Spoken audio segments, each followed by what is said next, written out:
Hi friends, it's Lisa Hetrick. Welcome back to my YouTube channel and blog. I have a whimsical watercolor tutorial I want to share today. Sort of a tutorial, sort of a bit of a chat about art practice and self-care and a couple other things. So let's just go ahead and dive in. So I've just pulled some supplies and I really didn't think about it too much, but all of the supplies are listed below in the description and I'll just do a quick walkthrough of what I'm planning on using. But I did just gather some supplies from my stash. This is my Daniel Smith pan set box, and I've got a card up here showing you another video I did about this box and how I built this Daniel Smith set. But this is my Daniel Smith watercolors. They're kind of messy, but these are just my pans. And I just wanted to play with them today, so I pulled them out. But they can get a little bit unruly here because they kind of take up a lot of space, but that's okay. I'm going to go ahead and move them over to the side here. I've got some brushes here, and I also have a towel, but I'm using some silver black velvet brushes. I just grabbed a handful of the different size round brushes. These are my favorite brushes, and we're probably going to be playing with the really large number 12. I've got some water here, and I'm using this Stonehenge Aqua cold press paper from Legion. I've had some challenges using this paper in the past, so I really wanted to push myself and see what I could create with it. So let's just dive in. We're going to create some fast and loose florals. So again, not a lot of planning with this project. I just wanted to get out some supplies and just start playing. I'm not drawing anything out. I'm just getting the watercolors and I'm actually just playing. I'm going to play with just a handful of the colors.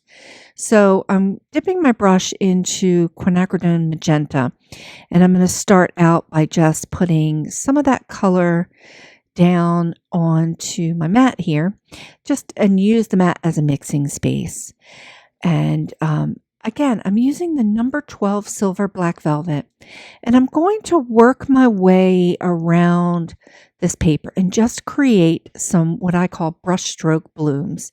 So just playing with the brush, using the whole entire belly of the brush and just creating some blooms. Now, this is going to be part of the art practice here in the little chat. I am just playing and getting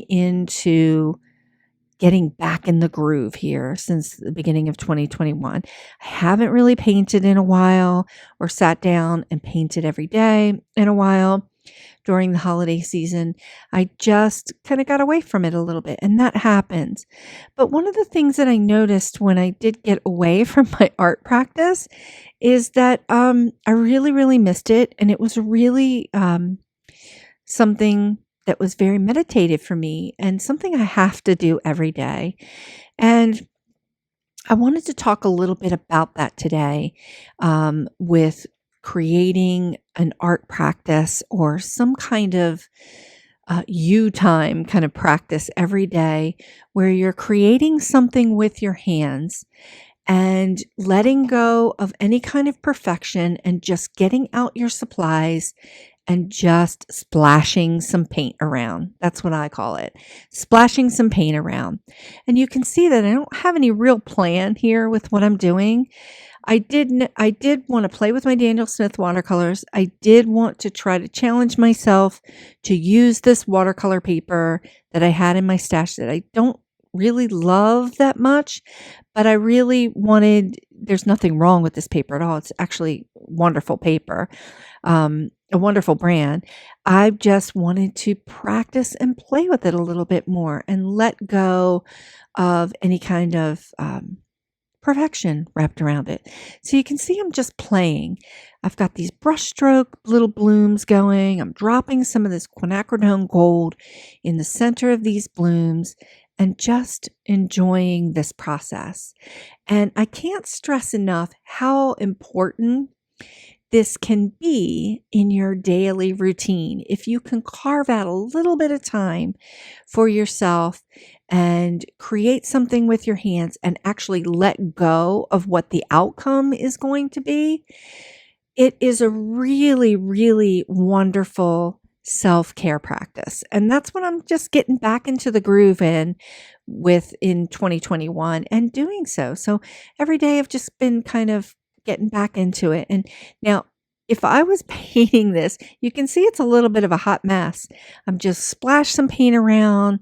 I'm laying down some colors and I'm just resisting the urge to try to polish it up. You know what I mean? I'm really just getting in there and playing and just kind of getting to know my watercolors again and getting to know this paper and how it's reacting with the watercolors. And that's all part of the practice and all part of just kind of getting in there and playing. So now I'm going to go ahead and add some loose leafery, what I call leafery, which is the leaves and the greenery. And I'm just grabbing some sap green. I think I'm grabbing some sap green here. And I'm just going to put some of that down on my mat. And again, brush stroke leafery. And I'm just going in and I'm just adding some big, bold brush stroke leaves. And random, not planned, and just playing. And again, this whole process felt very, very freeing to me after being away from doing anything kind of formal for a while.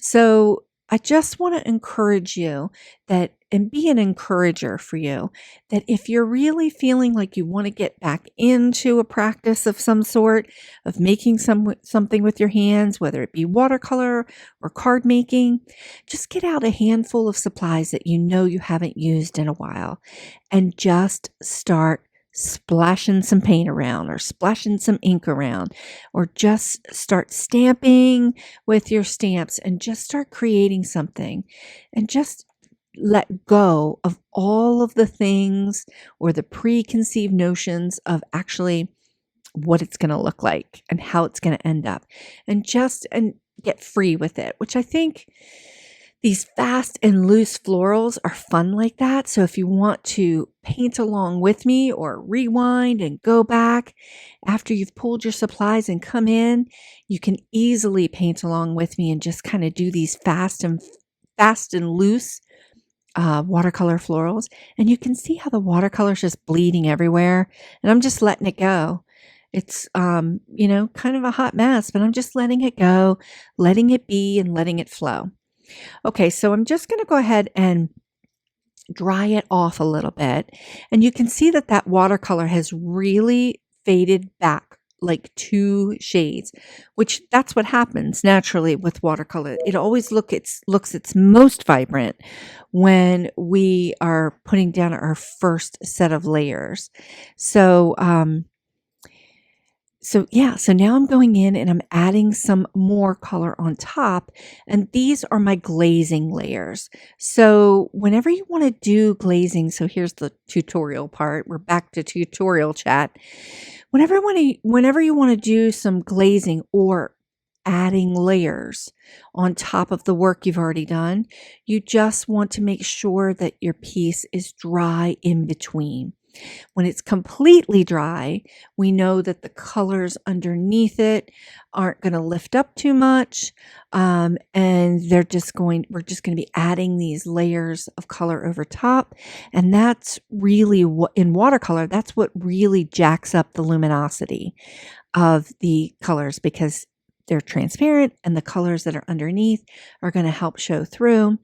And you can see that I'm just randomly glazing. I'm not even going over all of the actual bloom that I did. I'm just randomly glazing, tossing and splashing some paint around. And there was quite a few blooms in there. It was just kind of a bloom is when you just have watercolor that's kind of spread and it looks like a big droplet, so to speak. There was quite a bit of that happening after I had dried it off, but you know what? That's okay. Again, fast and loose and just playful blooms.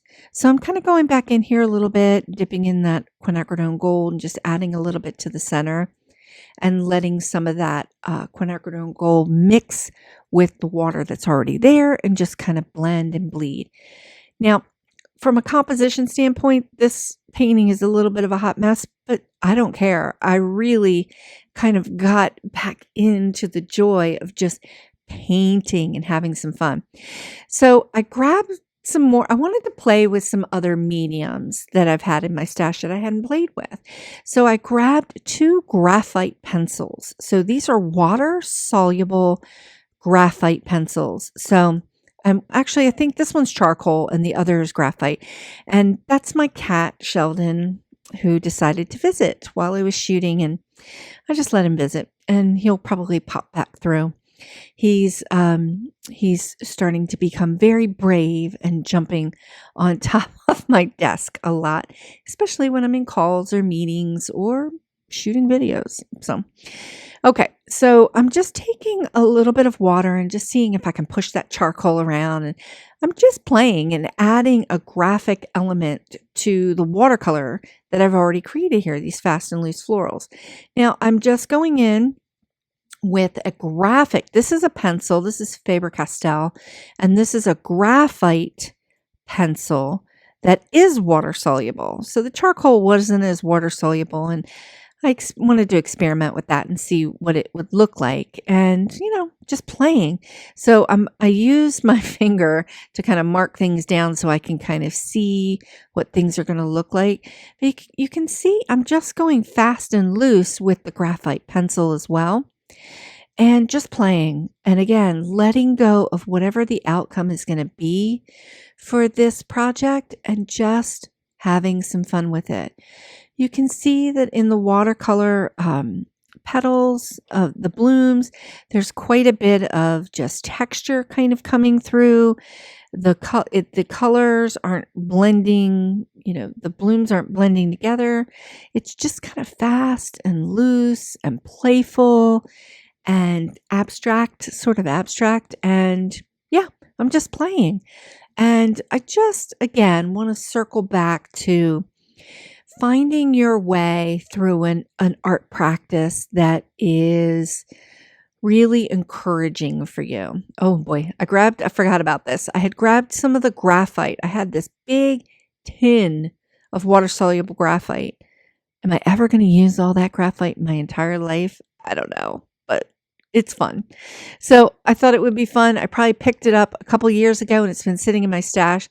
So I thought I would give it a go and just bring it out. And that's one of the things I want to do this year is bring out some supplies that I've had for a while, reintroduce them to myself and to you, and just kind of find new ways to explore in my art practice with you and just kind of share, because you might have these things in your stash too.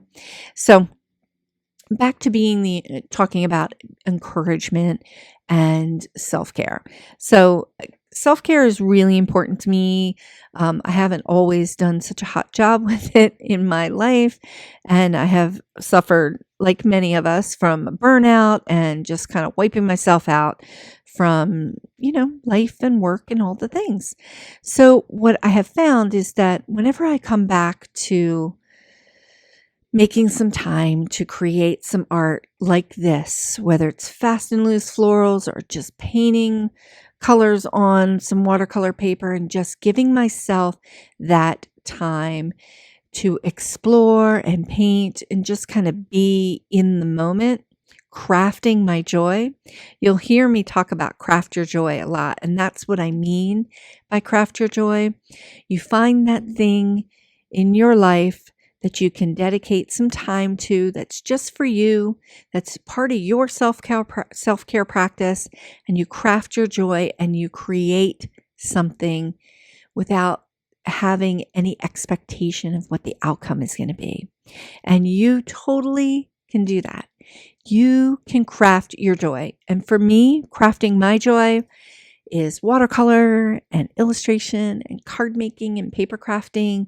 And these are the things that bring me great joy in my daily life.